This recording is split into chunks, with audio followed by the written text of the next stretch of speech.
and welcome to Teaching Tip Tuesday. My name is Michelle, aka the Ignited Teacher, and what I do on Teaching Tip Tuesday is I help you to close your math learning gaps by providing you with evidence-based and research-based math strategies that can be implemented in your classroom as early as the very next day. So thank you for tuning in this evening to I'm about to say our, I'm used to saying that, my Teaching Tip Tuesday tonight.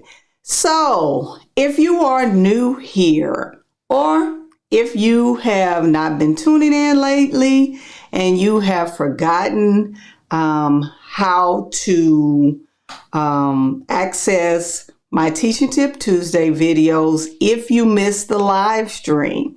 So if you missed the live stream, you can catch me on my YouTube channel. Yes, all of my Teaching Tip Tuesday videos as well as my other videos are housed on my YouTube channel, The Ignited Teacher. It is a growing channel. I just hit over 1,000 subscribers, and I would love for you to be a part of my channel. That's one of the ways that you can actually interact with me through video. So if you are already online, you can just hop on over there and hit that subscribe button. Give this stream a thumbs up and leave a comment. Tell me where you all are chatting from, how you found me, or just say, hey, what's up? How's it going? I'd love to hear from you. So thank you again for tuning in tonight, because I know that teachers like myself, we don't have a lot of time. So thank you.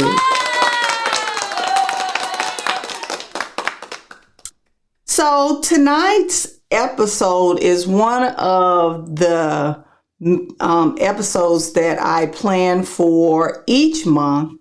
And so you won't think I'm just pulling topics out of my hat.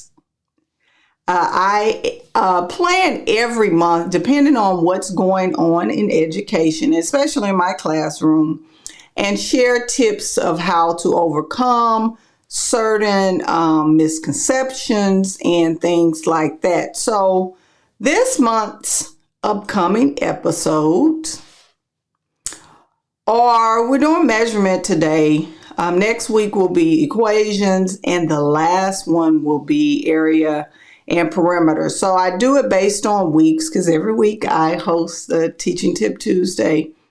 And what I do is try to bring some strategies that I know actually work with students that are struggling, special population students, 504 students that are having issues in mathematics. So I'm also delving into dyscalculia. Now, I haven't had any dyscalculia students, and I'm not going to say that I haven't come across them, maybe some undiagnosed ones, but I am delving into that through this Facebook group page that has that focuses on dyscalculia in the UK.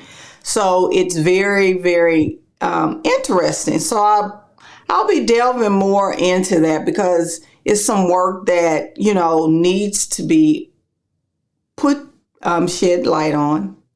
And it's one of those things that we don't really talk about. And in the U.S., I haven't seen very many people focus on dyscalculia as much as they focus on dyslexia. So that's something that you can look forward to as well. So we're going to go ahead and hop on into tonight's episode, which is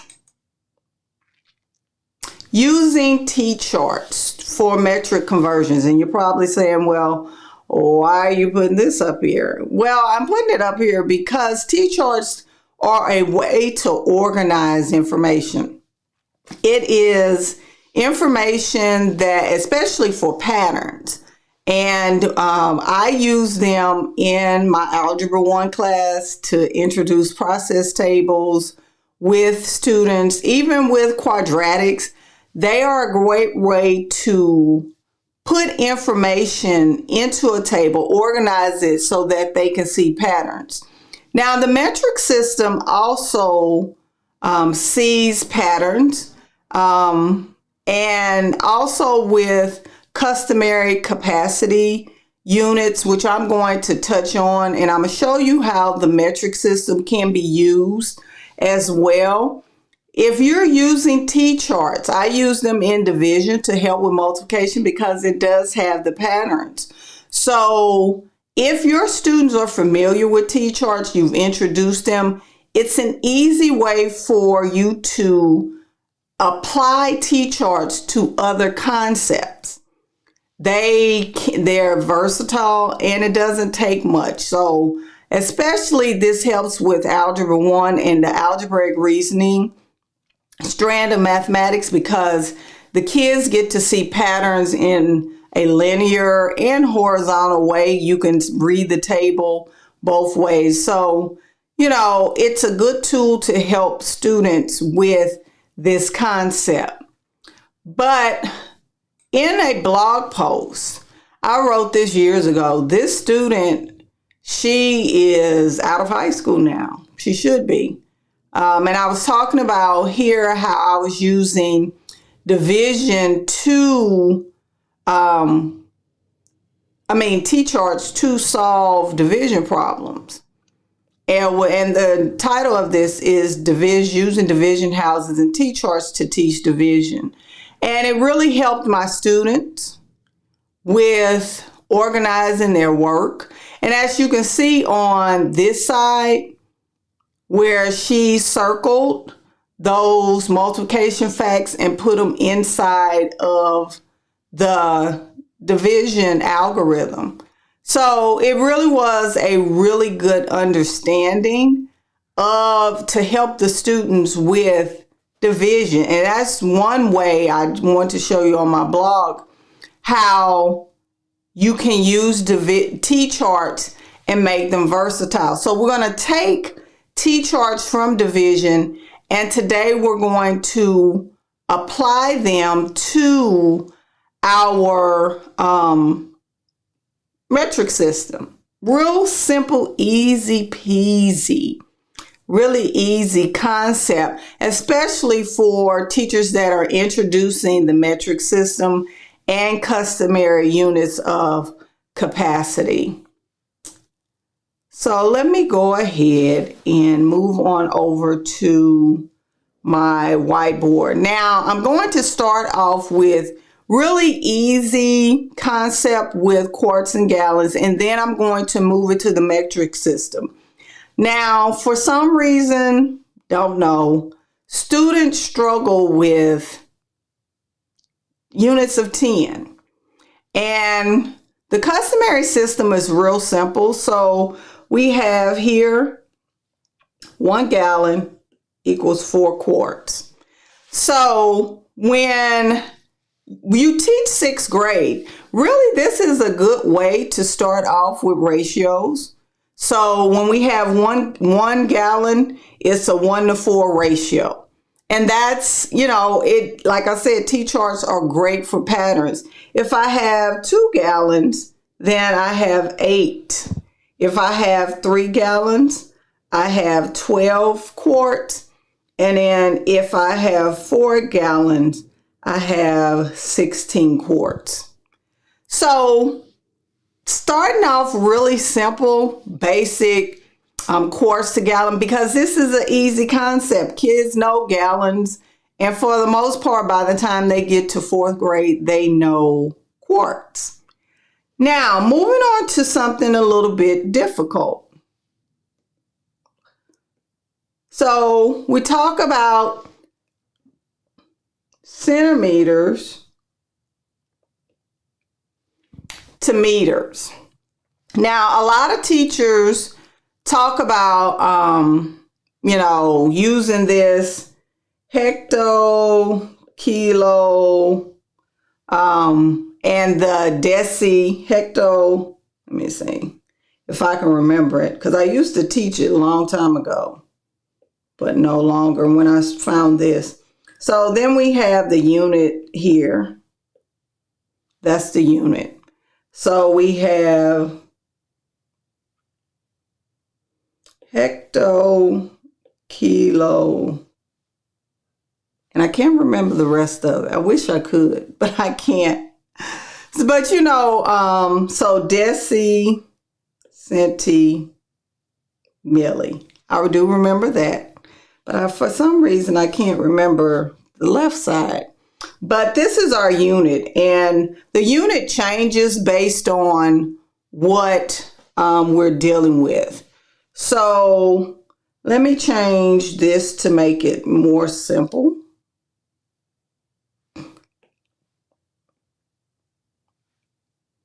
I'm going to change this to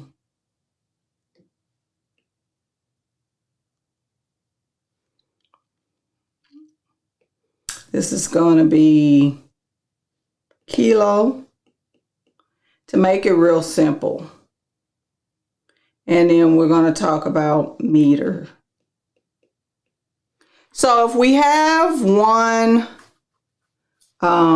kilo,